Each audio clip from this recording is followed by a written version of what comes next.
abin da kuka yi min kun ci amana ta, kuma sannan ba zan yafe muku ba.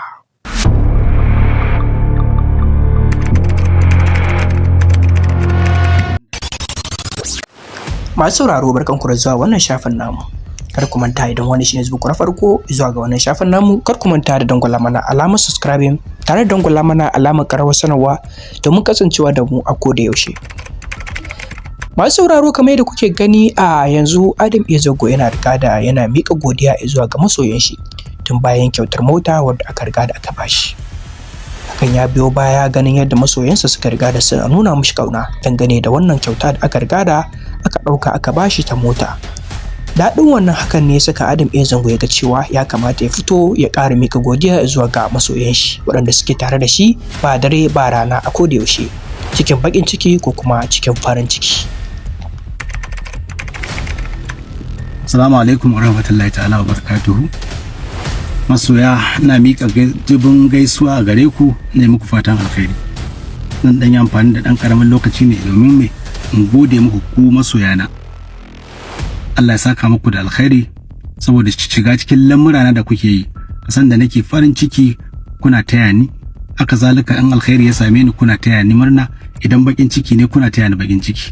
Hakika ba ni da wani abu wallahi da zan iya biyan ku da shi ko in saka muku da shi da ya wuce godiya a gare ku, saboda ku ne gatana. Kullum na faɗa muku babu wani arziki da yake da daɗi a rayuwa da idan kai kana da wannan arzikin to ka wuce wulakanci.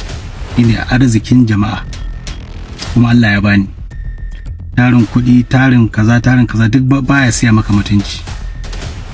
Idan baka da mutuncin nan za a karɓi kuɗinka kuma ba za ka yi mutunci a gurin wanda suka karɓi kuɗin ba. Amma Allah ya baka jama'a irin wanda Allah ya bani, malam wannan abin tutiya ne kuma abin farin ciki. Haka ina gode wa masoyana maza da mata, yara da manya. Allah ya saka muku alkhairi, kuma Allah ya bar mu tare. Allah ya bani ikon yin abin da zan faranta muku ba wai rika bata muku ba.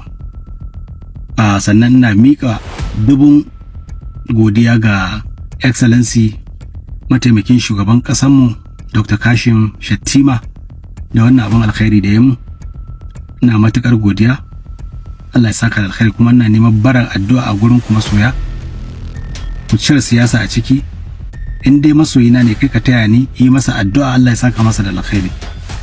Mai girma shugaban ƙasa ya yi min abin da ban taɓa tsammani ba, kuma abin da ba zan iya yi wa kaina ba a yanzu.